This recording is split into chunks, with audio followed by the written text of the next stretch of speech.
When you need to build up your team to handle the growing chaos at work, use Indeed Sponsored Jobs. It gives your job post the boost it needs to be seen and helps reach people with the right skills, certifications, and more. Spend less time searching and more time actually interviewing candidates who check all your boxes. Listeners of this show will get a $75 sponsored job credit at Indeed.com/podcast. That's Indeed.com/podcast. Terms and conditions apply.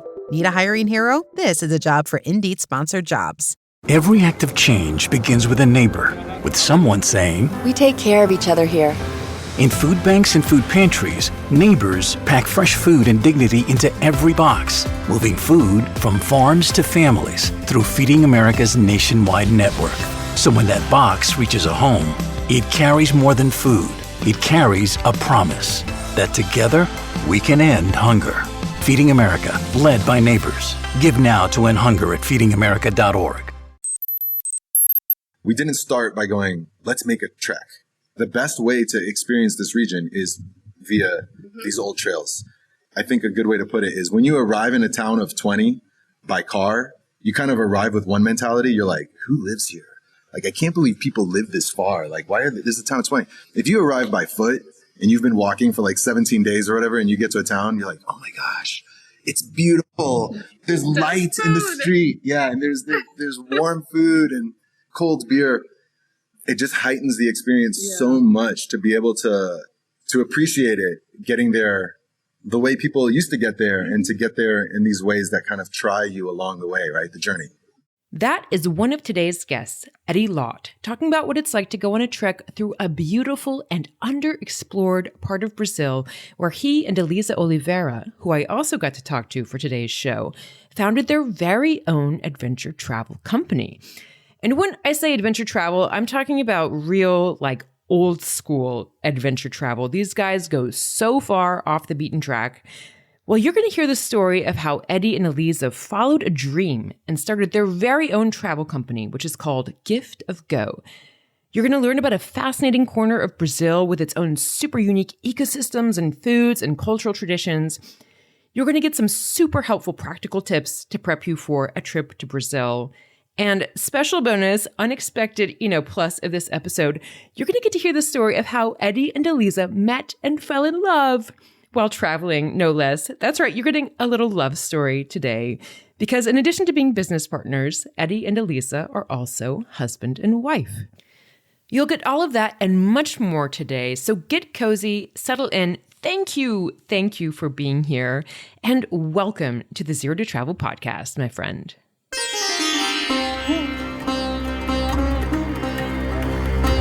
You're listening to the Zero to Travel podcast, where we explore exciting travel-based work, lifestyle, and business opportunities, helping you to achieve your wildest travel dreams. Hello, and welcome to the Zero to Travel podcast, the show to help you travel the world on your terms. I'm Paige McClanahan, travel writer, author, former travel journalist. I'm also a member of the Zero to Travel Host Collective, and I am thrilled to be with you today for this episode with the co-founders of Gift of Go, Eddie Lott and Elisa Oliveira. Before we get into it, remember to sign up for the free podcast newsletter to keep in touch and get updates on new episodes. The newsletter also helps you stay on top of travel trends, get money-saving travel advice, and loads more. Check that out at zerototravel.com/newsletter. So when you think about travel today, especially if you compare it with travel, say, a generation ago or 50 years ago, it can be easy to feel like sometimes, everything's already been done. Do you know what I mean? Like every corner of the world has already been explored, or even, in some cases overexplored. This idea that everybody's already been there, done that, gotten the t-shirt, right? There's nothing new under the sun. And I can see how easy it is to fall into that way of thinking. I know because I've fallen into that way of thinking. But one of the really meaningful takeaways that I had from this conversation with Eddie and Elisa was that actually that's not true. There are new experiences to be had out there. It hasn't been done already. And there are tour operators out there that are being super innovative and super creative in tailoring these kinds of experiences for travelers who are really up for it, right? Who are game and ready to take on a real adventure. So I think you're going to love hearing about their adventures in Brazil. I also think you're going to enjoy hearing their love story, because who doesn't enjoy a good love story? So much to look forward to in this interview. Be sure to stick around on the back end, and I'm going to share one of my favorite travel quotes from a writer I've admired for decades. Looking forward to sharing that with you. But for now, let's get into the interview.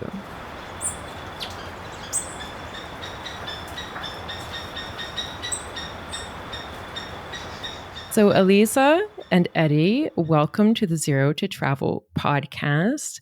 Thank you. Yeah, my pleasure. I am so excited to talk to you guys. We were just talking about how I should introduce you, and you said you're co-founders of Gift and Go, but first, before that, husband and wife. Yes.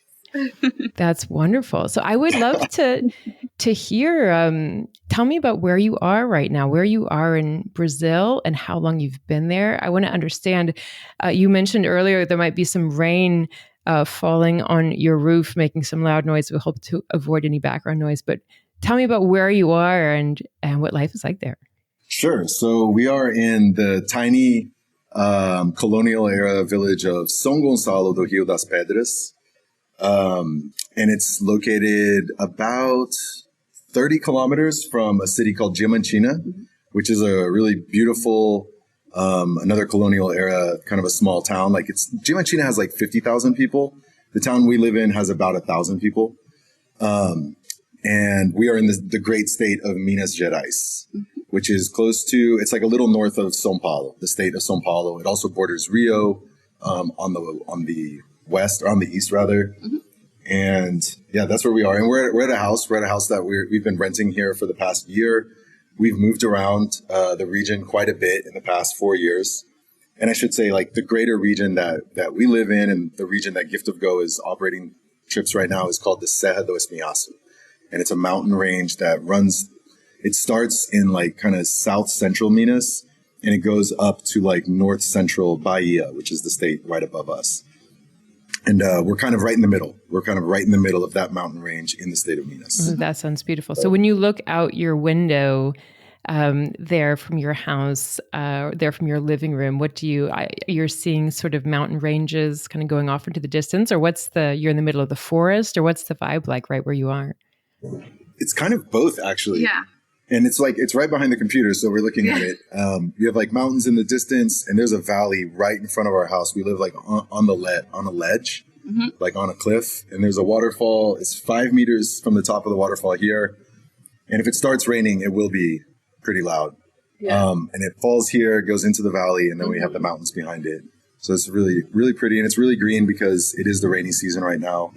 It started in October, beginning of October. And it'll last until March, February. It kind of depends. Oh, that's a long rainy season. Yeah. It's at least until mid-March, but sometimes it's extend until April, mid-April. But it depends on La Niña and El Niño. Yeah, El Niño, La Niña and stuff. And then there's like a random 2-week break in January where you would have no idea that it's the rainy season. It's like, it's such a strange phenomenon. For 2 weeks in the middle of January, all the clouds go away, the sun comes out, and it like heats everything up. Everything is super dry, but the waterfalls are really full, and everything is green. Yeah. Wow. It's really cool. Wow. And Elisa, you mentioned you are from Brazil originally. Are you from this part of Brazil, or where are you from in Brazil? I'm from Minas Gerais. That's the state that we are. But I'm from a town called Divinópolis that is about 1.5 hours from Belo Horizonte. That's the capital of Minas Gerais. But I've never... The first time I came here at this town, São Gonçalo, that's the town the community that we met. That was the time that we met too, Yeah, we met here. Oh, okay. I'm sorry. Can I ask the story of how you guys met? Of course. I would love to hear. Okay, you can take turns or decide who wants to recount the meeting. Can I start? Okay. Please. So I'm actually an architect, and I major in architecture school. And I was living in Belo Horizonte, the capital of Minas Gerais, and I had a firm for 5 years. I was working with a good friend of mine. But I was also working with another architect. I was working for that person. And I decided to leave leave her, and it was like a very tumultuous period of my life. And because I left the firm that I was working with her, I had a little bit of time, and my mom called me to be here at this community because she wanted to buy land here. And it was going to be the first time that we were going to be here, and my first time traveling alone with her. And when I got here to the region and the community, I was like, Mom, this is too far from the city. Are you sure you want to live here? It's like, I don't think I'm gonna come here visit you. The roads. Yeah, the roads were like they were very how do I say that in English? Rocky? Yeah, they still rocky, are. Like nothing has changed. It's like dirt roads. It's hard to get here. We got here at night. There's a bridge here that's a little bit like sketchy to go, and I was a little afraid, like beginning. That was 2019. And then I got here and I met Eddie. He was staying at the inn that we were going to stay. And I met him on a Thursday, and we start getting to know each other on a Saturday. Like, so it took some days. But it was magical when we met, because when we met, we met on a Saturday. I went back to Belo Horizonte on Sunday, and I was engaged at the time, and I was engaged at the time, and I had to start the whole process of understanding, because it was like how do I say that? It was like a hit. Yeah. It was like I've never seen this world before, and when I got in, I was like, I want in. And what do I need to do to get in? So I had to change my relationship. I had to change my work, because I used to work with architecture, and then now we work with Gift of Go. And I had to change where I lived and everything. Wow. Like, I changed everything. And it was amazing. Like, I do not regret at all. It's everything I ever asked for. Wow, yeah. Awesome. Wow. Well, there's a word for that in French. They call it the coup de foudre, like a lightning strike. Coup, like a coup, like a hit, and then de foudre of thunder or lightning. It just means like, I met somebody and it was just a total coup de foudre, kind of like, boom, I was hit and I knew. Wow. What a story, Elisa, and what courage it took from you to step out of your old life and into a new one. So you came back up to this sort of out of the way remote area, and you guys, or like how did things go from there? So Eddie came back to the United States. Do you want to compliment anything? I'm trying to remember, actually. Like, the 2020 was still the pandemic hadn't started yet. Yeah. We met 2019, November. The end of November, and then he had to go back to the United States because Eddie had I owned a company in the U.S. for like 15 years.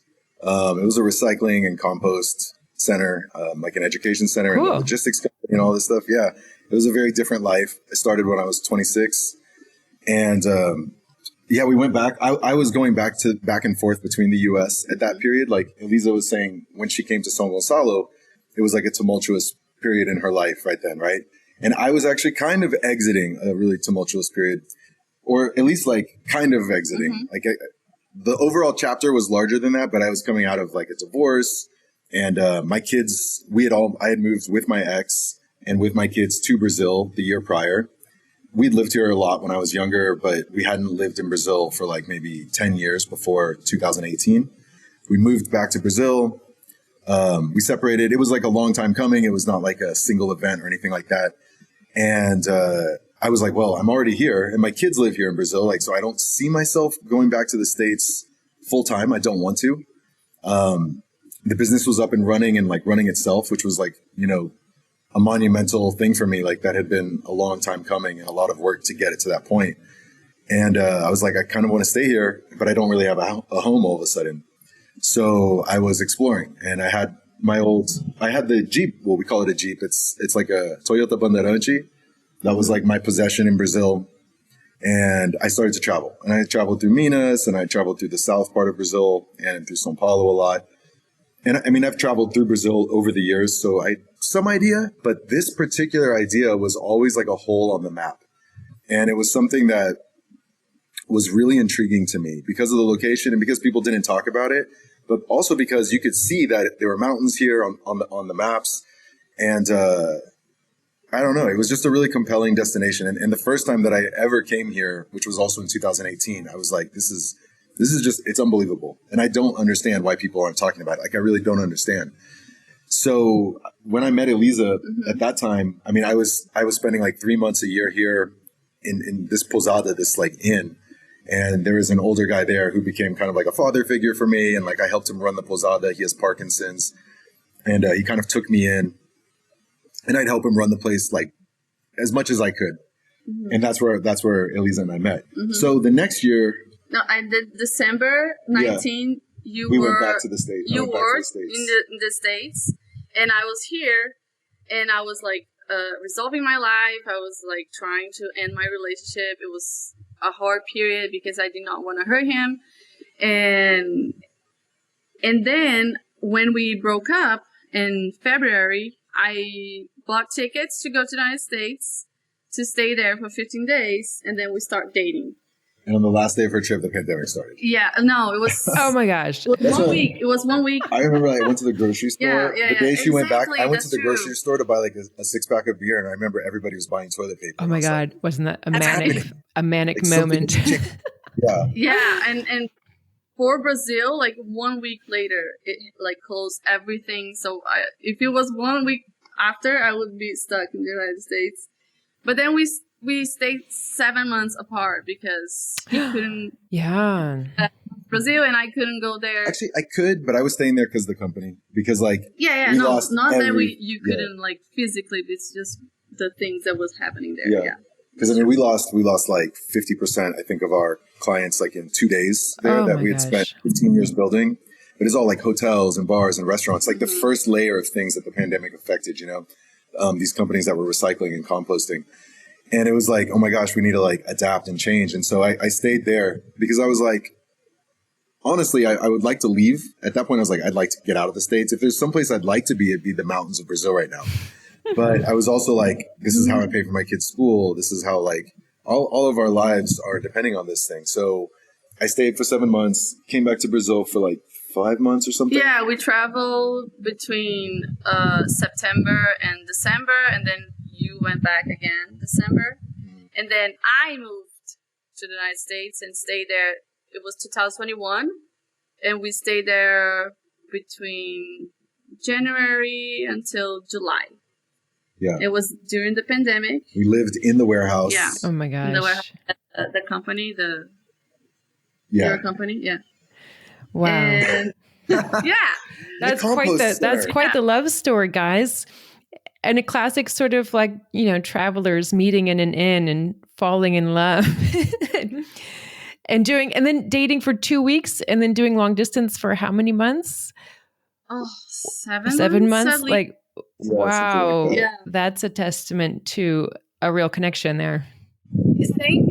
Thanks for technology. Now we stay on the phone all the time. Yeah.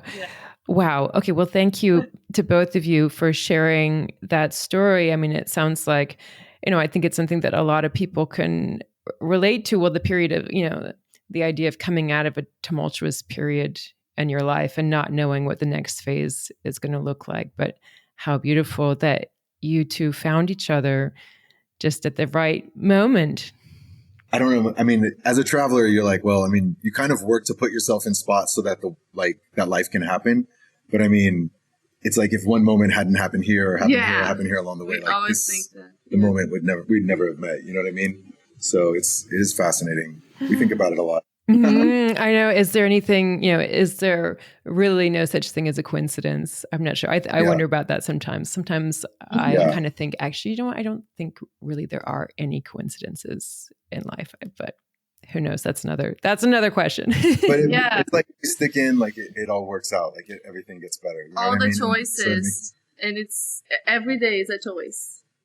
We'll get back to the interview in just a moment. Are you somebody who lights up when you're planning a trip? You just love geeking out about a destination, finding amazing accommodations, and piecing together an unforgettable itinerary. You're already thinking like a travel advisor, so maybe you should be one. Imagine if your love of planning vacations could actually become a source of income. With Fora, you get the training, tools, and insider access to turn your passion into real earnings as a travel advisor, so you can build a thriving business on your terms, all alongside your job, family responsibilities, or other passions. Every cruise, hotel, or activity you book as a Fora advisor earns you money in the form of a commission or percentage of the booking cost. Getting started can be as easy as booking trips for people you already know. Turn your passion for travel into a fulfilling business with Fora. Become a Fora advisor today at foratravel.com/0to-travel. All one word. That's Fora, F-O-R-A, travel.com/0to-travel. Make sure you tell them we sent you. foratravel.com/0to-travel. I live in Norway, and one of my favorite Norwegian words is koselig.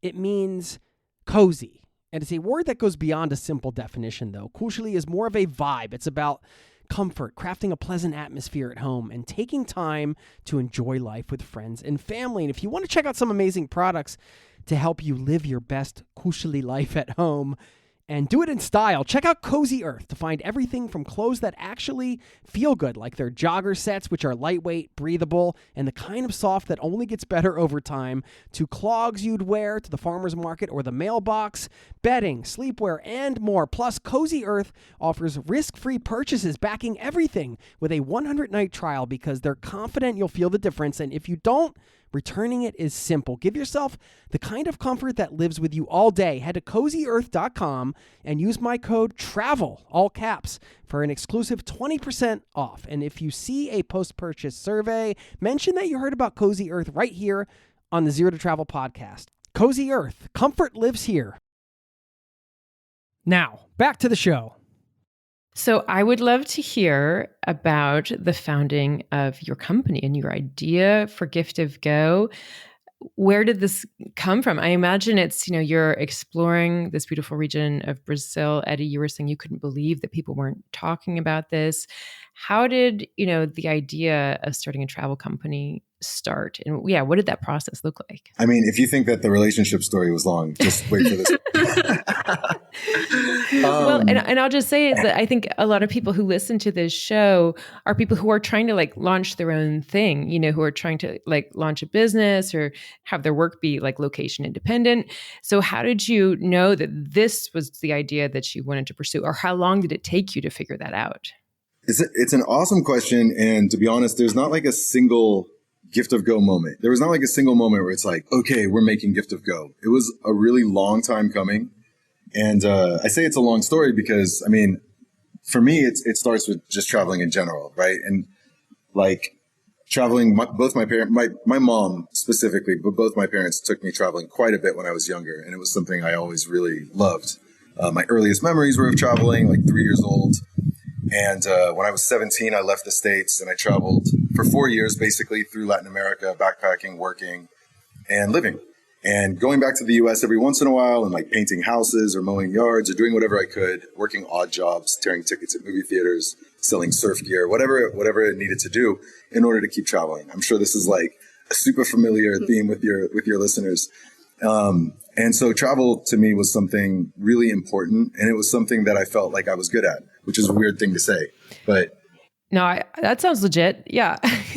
And it's interesting because being good at going somewhere is half the equation, and being good at leaving somewhere is another part of the equation. Oh, interesting. Being willing to pack up and leave. Yeah. And being willing to adapt and to flex and to discover, right? And so the name Gift of Go comes in part from this, in just having a gift for going, but it also comes in part from the gift that experience imparts, right? But I mean, the question really was about how did it start? And I think the earliest that I can trace it back to an actual idea was 2013. And so this is a long time ago. It's 12 years ago. I came here with my kids to Brazil, and we did a road trip. They were 3 years old and they were 2 years old.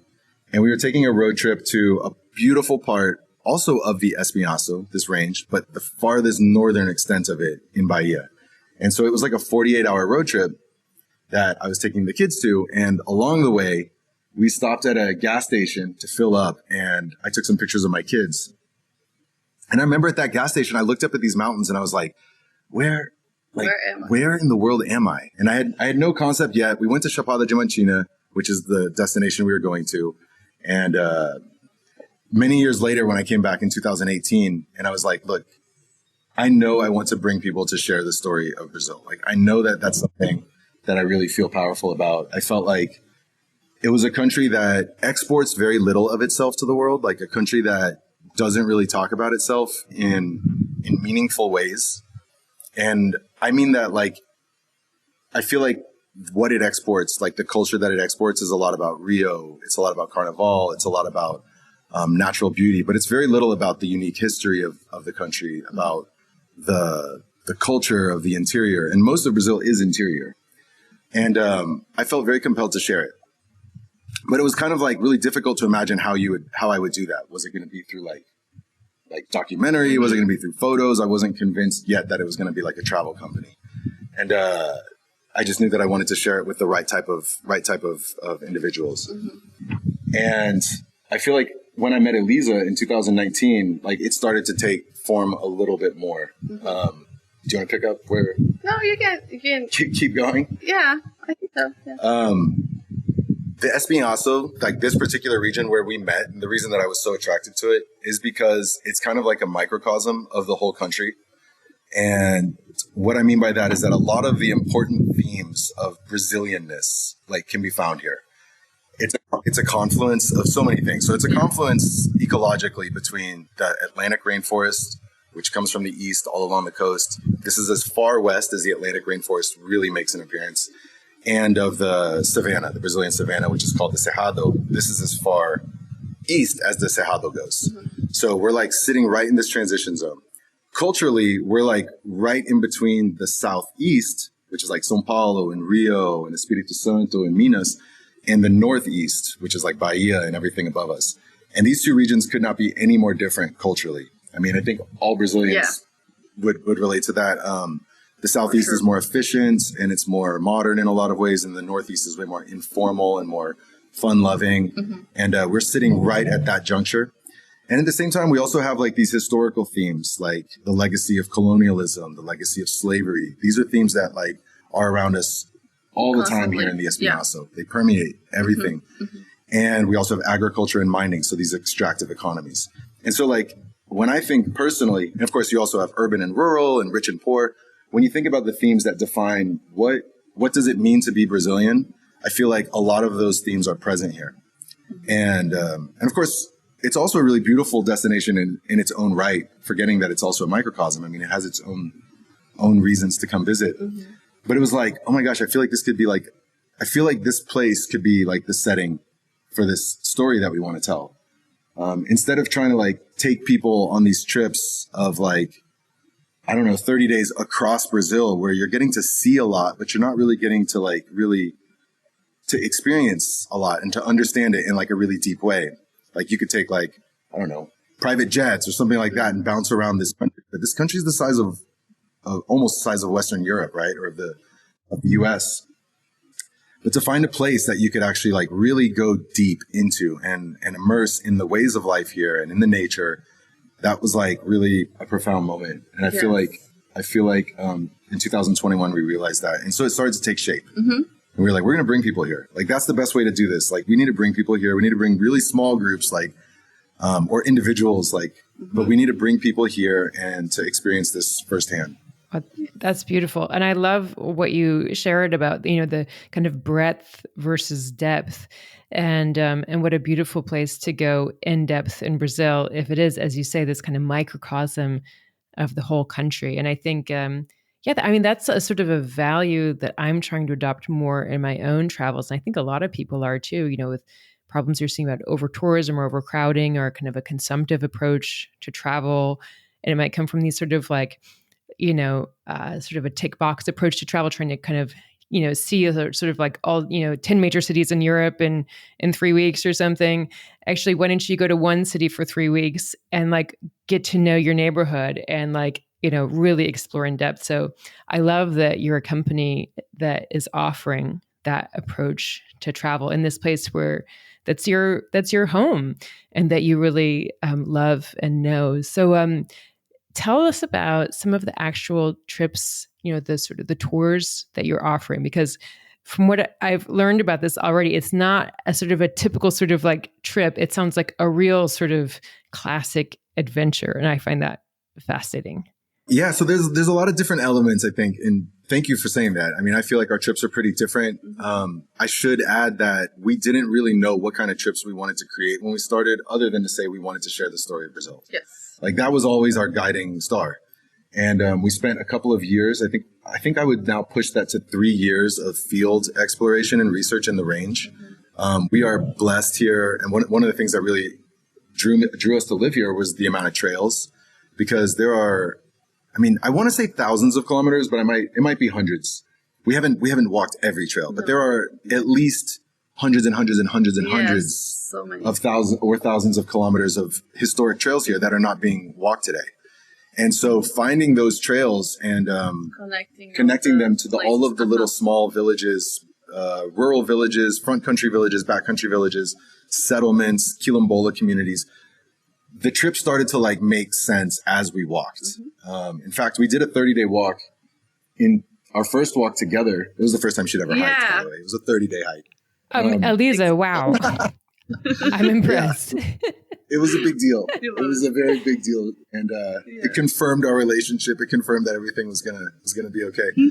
I feel like during that trip, it became really clear. We were like, this is the story. Like these trails were part of it. We didn't start by going, let's make a trek. Yeah. Like it was like the best way to experience this region is via these old trails. And to really like, I think a good way to put it is when you arrive in a town of 20 by car, you kind of arrive with one mentality. You're like, who lives here? Like, I can't believe people live this far. Like, this is a town of 20. If you arrive by foot and you've been walking for like 17 days or whatever, and you get to a town, you're like, oh my gosh, it's beautiful. There's light in the street. Yeah. And there's warm food and, cold beer. Wow. I think it just heightens the experience so much to be able to appreciate it, getting there the way people used to get there, and to get there in these ways that kind of try you along the way, right? The journey. And so that's kind of how the trip started to like take their spine. Yeah. So it's basically long treks through the mountains, through the forest, kind of with stops in communities along the way, with stops in villages, or what are the things that you're doing along the way as you're trekking, or like where are you sleeping when you're out in the forest or in the mountains? So we have four expeditions, yeah. 4 different expeditions, and I can talk about the 12-day expeditions. This expedition, we start in Diamantina, and it's a loop. So we get out of the front country to start going to the back country, the things that I love the most about our trips is all the nuances that we have along the trips. Because when you get to Diamantina, you stay in an inn and you see people, and it feels very civilized. And then you start walking on the trails, the historical trails, and you go to a community close to Diamantina. And then we stay in a person's home, and then we walk a little bit more, and then we stay in another posada that's here in São Gonçalo, where we live. And then we start walking more, and then we climb a peak, and then we go down, and then we go to a little house of Santos house, for example. And it's just a very remote, and you just get there and you have the feeling of being in I don't even know how to describe the feeling. It's just very warming, and Santos and Dona Maria, they are the nicest person ever. and they are one of the masters here. Master, can I say master for her too? They are one of the say masters, like people who carry the stories. Yeah, not like they carry the stories. Interesting. Yeah. Disappearing stories, kind of disappearing cultures. And he lives by him. They live by themselves. Him and his wife live by themselves in a valley that's like a Quilombola valley. So it's founded by the descendants of former slaves. But most people have left and they've gone to the cities and they've urbanized and stuff. And Santo and Dona Maria are still there. So we stay at their home. And I think like it's a mixture of homes and posadas. I mean, we have occasionally resorts. We have wilderness camps. We'll sleep in caves. We have refugees. Refuges. Yeah. The idea really is to like showcase Brazil. And it's not just about poverty or just about wealth. It's about showcasing all of it, right? So, and there's also a logistical element too of like what's on route. So look, there's no place to sleep here, but we know a waterfall and it's an amazing white sand beach here. We'll have people set up tents. I mean, each expedition is different. Some of them are convoys where you have mules, you have off-road vehicles and stuff like that. So we ride horses a lot. And other times it's a trek and you're going to carry everything with you and it's hut to hut. So it kind of depends, but yeah, I think what I meant with everything is about the nuance. I love that word. It's it's everything. We really want to show everything. So it's not just one theme or just one way of going or just one way of experiencing. We want to bring that depth. Yeah. How deep can we pull you in with the time that you have? Like we want you to leave here. Like I think that's something that really guided us as well. Like we know that when people do a Gift to Go trip, we want them to be able to say, I did the absolute most that I could to experience this place with the time that I had. Period. Like end of story. Like every moment. So whether it's like a fun night or whether it's like a super challenging day, like there's a lot to take in. The story is big and like we want to give you as much as we can. And we know also that time and revelation happens after the trip. But our job as guides is to really pull you into it now and to walk with you through it all and to let you have that experience to reflect on from here on out. That's the Gift of Go kind of for us.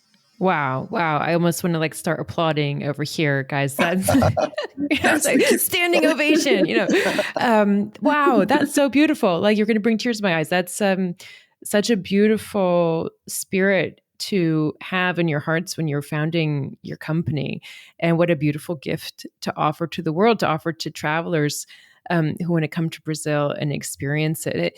What I'm hearing is that you'll give visitors the chance to really have some, I hate kind of the word authentic in some ways, but some real interaction, some real human interaction with people and with the landscape and with the culture. And I feel like that's, maybe getting harder to do in travel in some ways. Things are being more commercialized or just more crowded.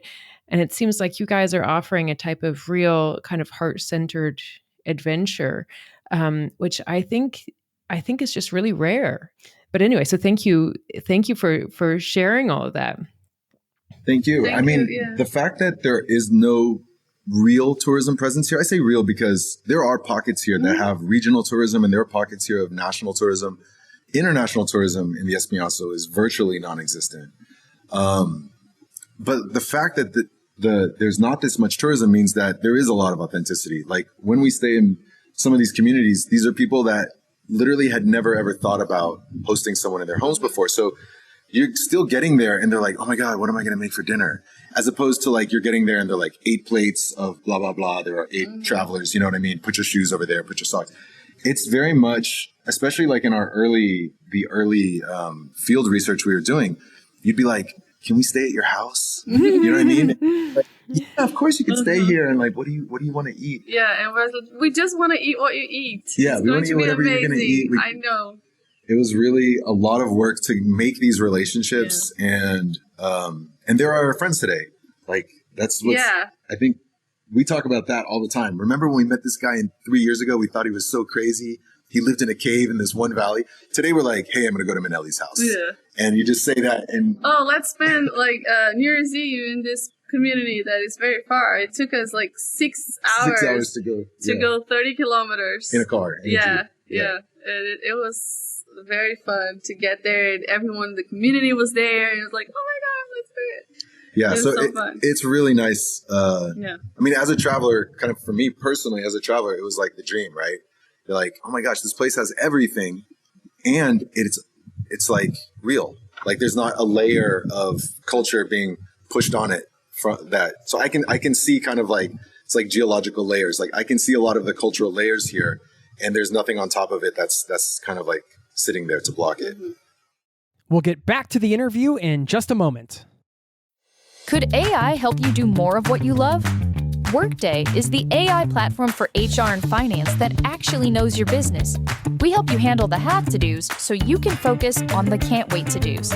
It's a new Workday. This episode is brought to you by Redfin.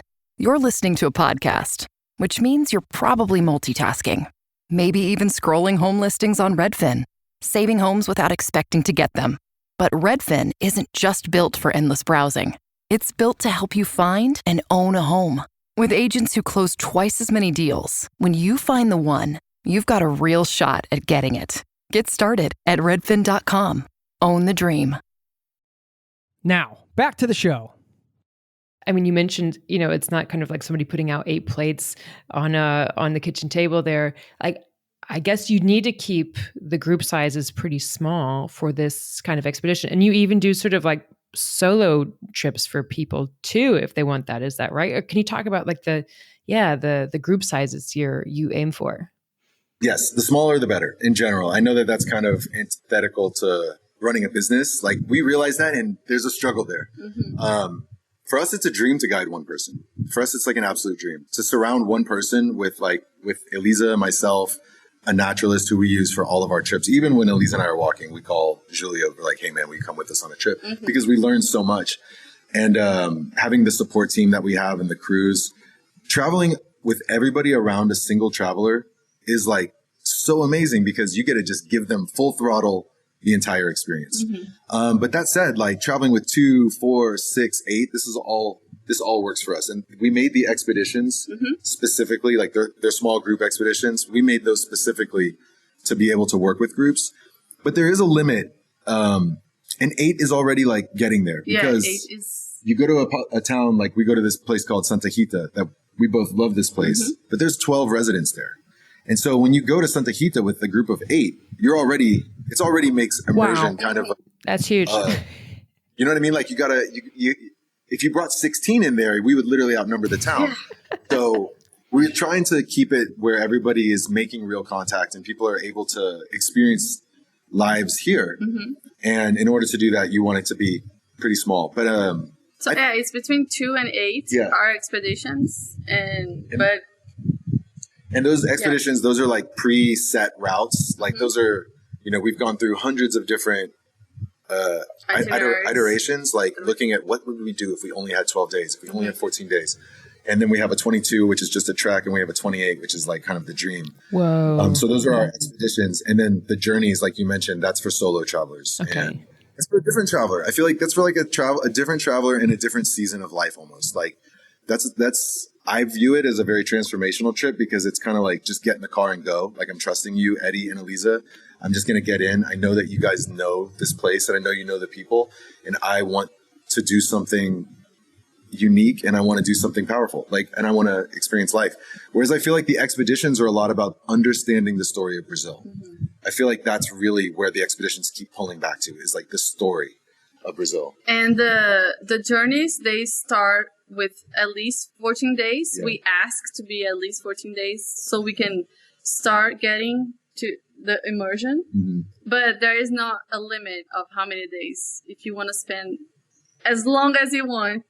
We think of it like it takes time to forget your life that you're leaving to. So like you get to a new country. I mean, there's a lot of travel involved with getting to this region. So I don't think we've talked about that, but like somebody from Europe or the US would hop on a flight and they would go to either Rio or Sao Paulo. From there, they'd hop on another flight or take a bus and get to Minas. And then from there, it's like a 6-hour round trip to get here. By the time you've done that, like day one, like you're not immersing anywhere. You know what I mean? Like you're tired and all that stuff. So we feel like there's a baseline. It takes a couple days to really forget what you just went through and all your problems at home. And now you're here and you're present. And I think journeys, we really want people to be present. And then we have bespoke trips, by the way, which are kind of like It's like if you have 5 days or more and you want to do trekking, or if you have 5 days or more and you want to ride horses, like the Espinhaco is beautiful. And I feel like they're not activity based. They're still Story of Brazil based because it's still Gift of Go, and you're going to get us on each trip. So the story is a part of it, but they're more flexible and I think maybe more reasonable for a lot of people. I think that's such an important point about taking the time, and you can't just sort of like switch into a new mode, a new culture, a new language, a new climactic environment. You need to give yourself some time to adapt or to settle in before you can really be ready to immerse yourself, So I have never been to Brazil, but oh my gosh, I'm really, developing quite an appetite for a trip there now. I would love to ask about the food in this part of Brazil. What, and like when you're trekking or when you're in somebody's home or you're in a little restaurant, are there any sort of, what are the sort of traditional dishes or typical meals or traditional drinks? I would just love to have a little taste journey to Minas, if you'll indulge me. So you said drinks. Food or drink, either way, whatever, like things to consume. Yeah, I know. It's because I love one drink here. It's not exactly a drink. Is it a drink, cachaça? Yeah. Yeah, I love cachaça, and it's so typical here of Minas and Brazil. I think it's one of the alcohol that exports, né, from Brazil. Yeah, I think so. I mean, yes, it is. Yeah. Cachaça is definitely the most famous alcoholic drink from Brazil. Yeah, and I love cachaça. It's delicious. You have so many tiny places that, like fazendas, that produce, like ranches, like with ranches. their own equipment, like their own pot stills. Minas is about pot stilling. Okay, yeah. So this is like hard alcohol. Yeah, this is a hard alcohol. So starting with the hard alcohol. And can you say it for me one more time? I want to learn this thing. Can you say the name of the drink one more time? Cachaça. Yeah. Okay. Or here in Minas, people call it cachaçinha. A small cachaça. Okay. What's the flavor profile here? I think an American would describe it as like a little sweaty almost. Like it's like a tequila rum. It's like somewhere in this part between a tequila. It's more flavorful than rum, it's very for sure. Flavorful. And it's also from sugarcane, just like rum, but it doesn't get turned into molasses. Rum gets turned into molasses first, if I'm not mistaken. I don't think I'm mistaken. Whereas raw sugarcane juice that gets distilled straight like that becomes cachaça. So it's got a lot of flavor, and it's earthy, it's sweet. Yeah, and when it's very well made, you don't feel like a big burn, but you feel like a little bit of the burn, and it's like you typically like turn a shot, like sip like that. Sip it. Yeah. Or you drink with lime juice. Ooh. And sugars. It's delicious too. That's the caipirinha. Okay. So cachaça. Yeah. Cachaça by night, coffee by day. This is definitely coffee country. Oh, lovely. There's some really, really good coffees here. Yeah. There's an irony with the coffee though also, because a lot of Brazil's Cerrado, the region that we like, the greater ecosystem where we live, is being destroyed for coffee plantations. So it's kind of like, oh, wow, yeah. But Brazil in general has outstanding coffee, and coffee is definitely part of the way of life. I want to back up real quick and talk about comida mineira, like the cuisine, the bigger cuisine where cachaça fits in. Okay. You're going to get there? No, but you can go.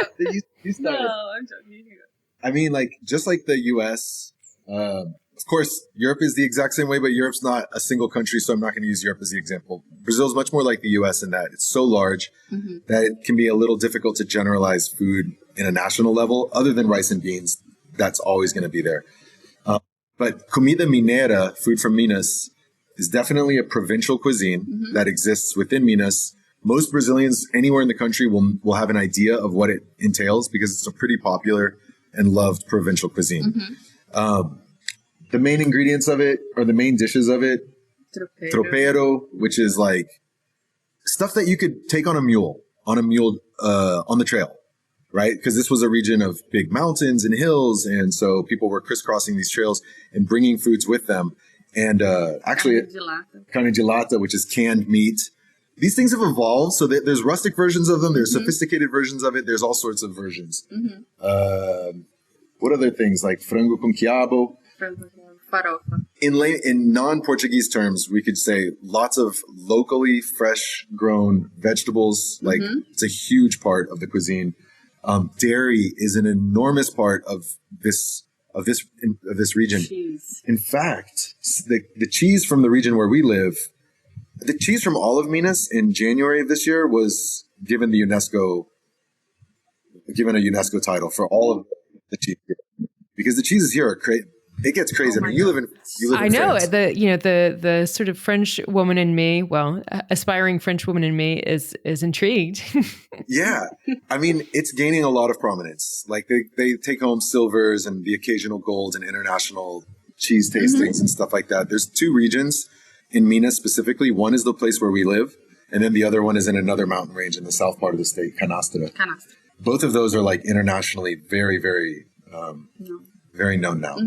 But so dairy, fresh milk, fresh cheese. What else? Vegetables, frango com quiabo, carne de lata, pork. Pork. In the Espinhaco specifically, in this part of the region, or this part of the state, where it's more mountainous, we have a lot of pork, very little beef. A lot of chicken. Carne serenada too, né? That's a weird one. A little bit.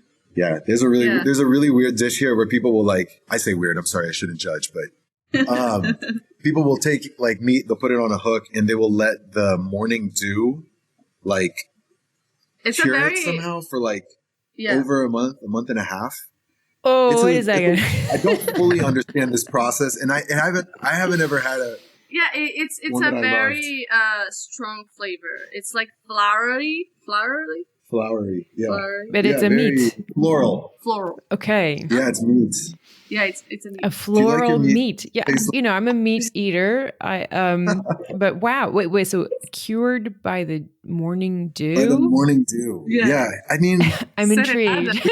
It's really strange to me because in a lot of Brazil, you have sun dried meat, and this makes sense, right? You're going to leave it out to dry. Totally. But to leave it out to get wet is a new thing for me. Same. Yeah. We don't always eat it. That's not like a plate that Elisa and I look for. Is that it's not like one of either of your sort of personal favorites necessarily? No, it's not one of my personal favorites. Right? Or no? No, ela está perguntando if that dish is one of my favorites. No.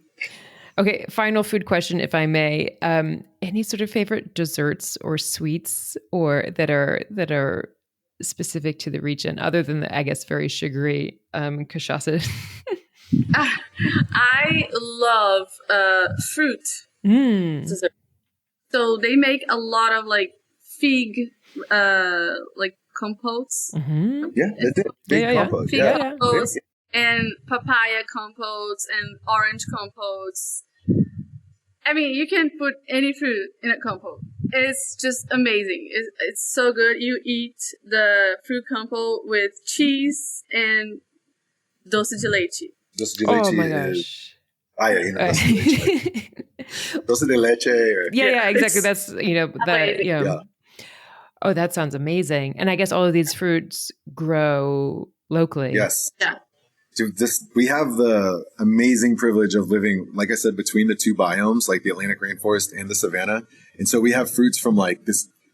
It's just insane how many fruits grow here. And we have access year round to them. Really exotic, cool, interesting fruits, as well as stuff like figs and papaya and stuff like that. Oh, wow. Oh, that sounds cool. So you mentioned just before we started recording that you are in the rainy season now in Minas. What is the best time of year to come to your part of Brazil? And when, and what is the rainy season like? And what is the dry season like? So I think we should preface this by saying our guiding season, which I feel occupies the easy part of the year in terms of seasonality, is April 1st to the end of September. September 31st this year. Anyway, so until September 30, excuse me. But that said, the weather here I like the weather here year round. I like it year round. It's just that it's good for different things. And so, we're in the rainy season right now. It kind of starts in late October, November. I would describe the conditions as exciting. There's a ton of lightning and a lot of just serious storms that make that make it challenge to plan like a long trek and feel good about like that you're going to be able to knock every day off on it. You know what I mean? Whenever we do trips, because we do a lot of trips ourselves during this time of year, because this is when we can go explore. We always have plan B, plan C, plan D. We have like emergency evacuation routes. We have to in order to be able to do that. But October and November are great cultural months, and they're really good if you're planning on doing overlanding and trips more like that.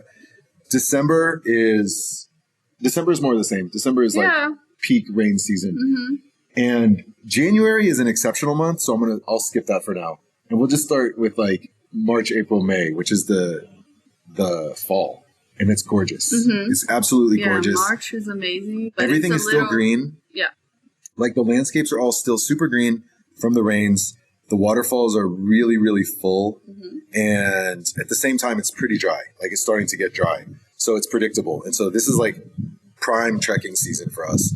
And it continues to June, July, August, which is the winter here. The winters here dip into the 40s and maybe occasionally the upper 30s. Like that's possible. It's my favorite. Really brisk evenings and really dry days, blue skies, no clouds. Amazing. It's awesome. It's really sunny, but the landscape is starting to turn, right? It starts to get like browner, and the waterfalls they become like icy trickles, but they're really swimmable. So the water is very cold. I was going to say. Yeah. August and September, we do run trips as well. Like 2 of our expeditions are planned for that. That's like peak dry season. So the savanna is parched, and you have wildflowers, which are super colorful. The waterfalls are like ice cold at that point. I mean, it's cool though, because it's like, in my mind, the savanna being like dry and parched is kind of part of the element of the savanna. You know what I mean? Like it makes sense. So yeah, it's good to travel here year round, but the seasons are really different. Yeah. If you're gonna come to this region between October and March, you have to be more flexible. Yeah. Because like our main concern is lightning for sure, because there is a lot of lightning. Yeah. Well, that sounds intense. In October, November, December. It's intense. It's exciting. Yeah. It's exciting. Keeps you on your toes. Constantly watching the sky. Everything's so gorgeous. Yeah. It's so lush. And you mentioned January is an exceptional month. What happens in January?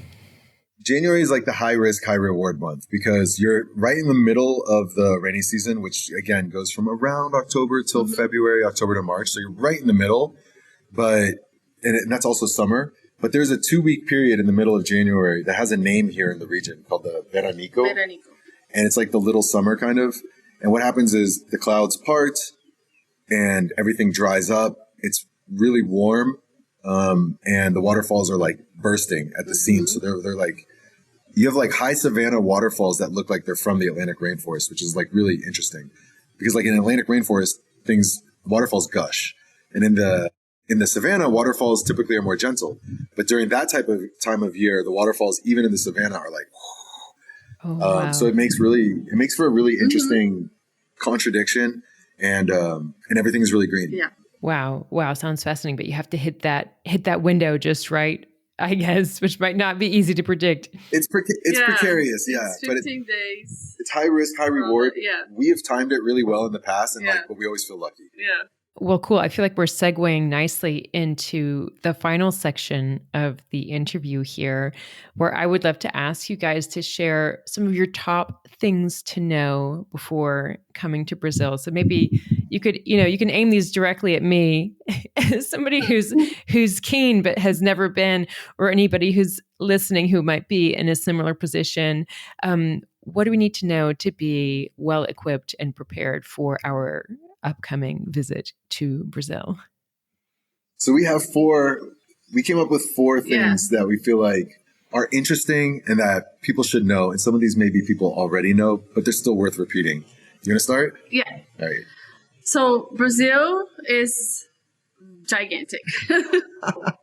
So instead of thinking about, I'm going to Brazil, think about I'm going to a region in Brazil. And if you think about regions, it's easier for you to dive in more, like deep dive. So if you come here to this region, Minas Gerais, you're gonna have a type of food. You're gonna have a different culture. It's a lot to just generalize. Oh, I'm going to Brazil and I'm going to try to see everything. And it's like the Northeast. Yeah. What would you say about the Northeast? So the Northeast is very well known by its beaches, and it's gorgeous. I know just a little bit of the coast there, but it's there's mysticism. Amazing. Yeah. There's the Northeast part of Brazil is where I first went, and I was struck by the mysticism that was present there. I thought it was awesome. It really unexpected for me. But it's also a much drier ambience. Mm-hmm. And then you have the deep south of Brazil, the bottom 3 states. Mm-hmm. They're super European, compared to the rest of Brazil, very developed, gorgeous, awesome beaches. Mm-hmm. The Amazon, obviously. Yeah. And I feel like that's going to segue into the next point, which is that Brazil has multiple biomes, multiple ecosystems. Here, they call these big ecosystems biomes. English speakers, we have a different concept of what a biome is, but Brazil calls them biomes. They're basically really, really large collections of ecosystems. Brazil has 6 of them. It's the Amazon, which everyone knows about, and obviously rightfully gets a lot of the attention. There's the Cerrado, which is the Brazilian savanna, which is probably, it's strange to pick favorites. I would say it's my favorite. It's what called me the most because it's very 3D. You always have a foreground, a middle ground, and a background, and I really like that. And it's really colorful. Yeah, and I should say the Cerrado is 20% of the country, so it's a really large one as well. You have the Caatinga. The Caatinga is the Northeast, which Elisa was just talking about. It's scorched earth, very clay-like with big cracks in it, very difficult for vegetation. Yeah, this time of year, basically all Brazil is raining, but you can see on the map that region, the Northeast with the Caatinga is not. Yeah. You have the Pantanal, which I think a lot of people have heard of. The Pantanal those are wetlands. They're absolutely incredible, standalone as their own biomes. You have the grasslands in the south. And then lastly, there is a new biome that I believe has been proposed, has not yet been accepted, and that is exclusively where we live. And it's the Campos Rupestres. It's exclusively to this region. And they are this entire giant group of plants that are found nowhere else. A lot of people understand that Brazil is the most biodiverse country on earth. This one tiny ecosystem, which accounts for less than 1% of the country, has 15% of the whole country's biodiversity. It's flowers, it's trees that grow out of rocks, and that's what the Espinhaco has. So that will be really cool if that becomes its own biome. Wow. So that's been sort of officially proposed and it's under consideration. It's been proposed, yeah.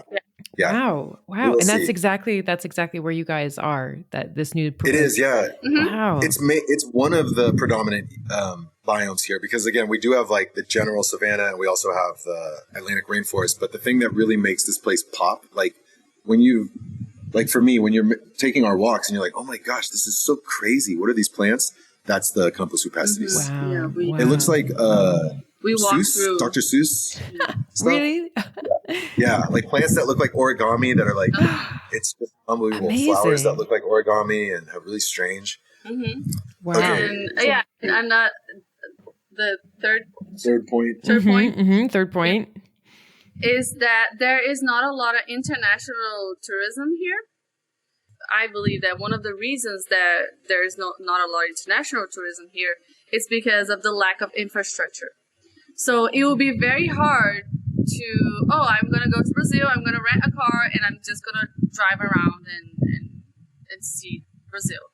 Because the roads have difficult conditions. There is a lot of trucks on the roads. Yeah, and I'm from here, and I drove a lot here, and we drive a lot going to São Paulo or other parts of Brazil, and it's for me, I think for you too, it's the dangerous thing that we do. The most dangerous thing, yeah.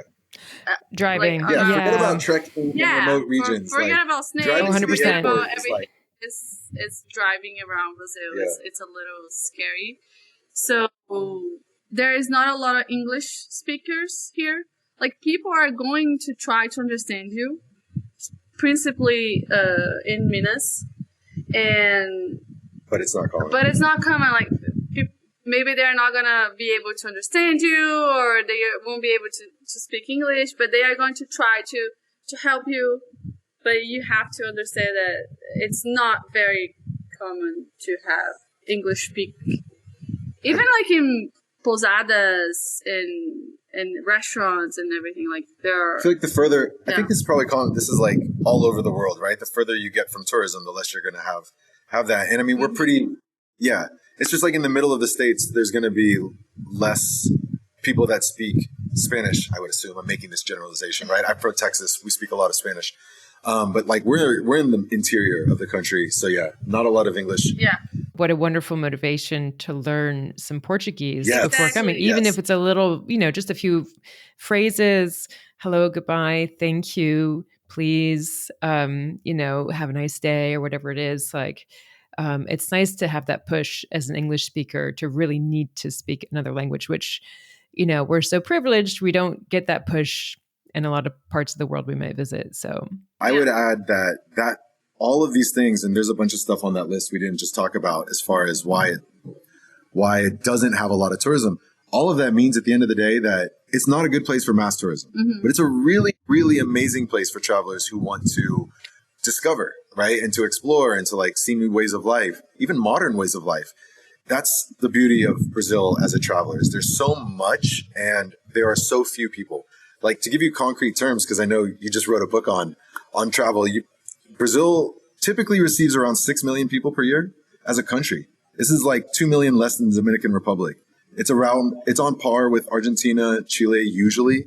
It receives less than the city of Miami. wow, 6 million international tourists come to Brazil every year. You're Per saying? year, yeah. That's this surprising. This year is on pace to be the record ever. It's approaching 8 million, most of which are from Latin America. Of course, that makes sense, right? We're like the largest country here in Latin America, but it's still very little. And if you think that half of that has historically been attributed to business tourism, because São Paulo is the largest business tourism capital of the Americas, it's really little. And then you think, how many of those people actually leave Rio? Because a lot of that is going to Rio on package trips. It's so few foreigners that make their way into the rest of the country, which is again the size of the US or West Europe. Wow. It's crazy. Wow. Yeah, sometimes you talk to a person here in São Gonçalo, like, someone say something like, there's so many foreigners here. It's like amazing. And then you ask like, how many did you see this year? I was like, it was 3. I was like, oh my God. I'm like, what? There are foreigners living here? Who? Like you. I'm like, no, I mean other foreigners. Wow. Like this place is not crawling with foreigners. Wow. Okay. Cool. Thank you for all of the, that context and everything. I mean, sounds fascinating. And I think just the kind of destination, just the kind of place that appeals to people who are looking for that real sense of adventure and immersion and not just being another kind of tourist consumer, So far we have know your region before you come, know your biomes, know your biome. Yeah, know your biome. Be ready for not so much tourism infrastructure. Okay, and then number 4. So the number 4 is going to make it all worth it because the people are so friendly. Like this is a country of genuinely friendly people. They are not necessarily polite all the time, but they are always friendly. And I think it's super important. Again, we're going to bring it back to Minas, the state that we live in, because we live here. People will invite strangers into their home. You do not have to be a foreigner for that to happen. People invite Elisa into their home all the time. Like, come drink a coffee. Yeah. Like, I can't. Like, what's your name? I'll come back and see you a little later. I have to go somewhere. They'll give you everything they have. Yes. They will offer you food. They'll offer you coffee. They'll offer you whatever they have. They don't want you to leave the home once you get in there. I mean, how else can we describe how friendly people are? I mean, they're good-hearted. Yeah, they are. They want to understand you. Genuinely, yeah, they are. They want to understand and stuff. So I think like they are very open for like, like you can get in. Like let's be friends. Brazilians call themselves warm. They could describe this as like the warmth of the culture, and I think that's really, really what it is.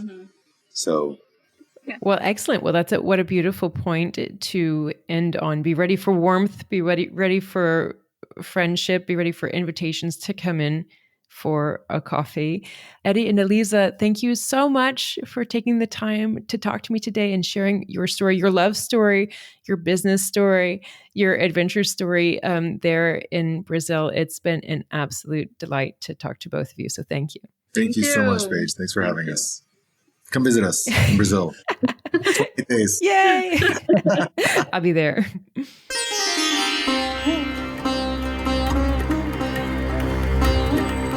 So there you have it, guys. Eddie and Elisa of Gift of Go. Thank you so much again to both of them for taking the time to come on the show. They are such sweethearts.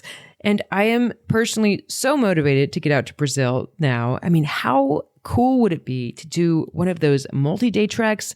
I mean, it sounds so intense and so intensely rewarding. I would love to get out there.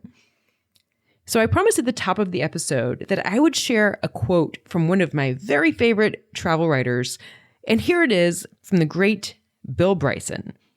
To my mind, the greatest reward and luxury of travel is to be able to experience everyday things as if for the first time, to be in a position in which almost nothing is so familiar it is taken for granted. So there you go. Isn't that one of the most beautiful gifts of travel? To be thrown so completely out of your comfort zone, to have your whole world turned so far upside down that you are experiencing everything around you as if for the first time, with that sort of childlike wonder. I mean, that is such a gift of travel, the gift that keeps on giving. So that's it for this episode. Before I say goodbye, I'll just say, if you'd like, you can find me on Substack and subscribe to my newsletter, which is called Letters from Elsewhere. It's where I write about building a life outside your home country, which is what I've been doing for the last almost 18 years now. But that's all from me for now. Thank you so much. Thank you so much, really, for spending this time with me today. I will see you again soon. In the meantime, peace and love to you and yours. This podcast has been brought to you by ZeroToTravel.com. Ideas and advice to make your travel dreams a reality.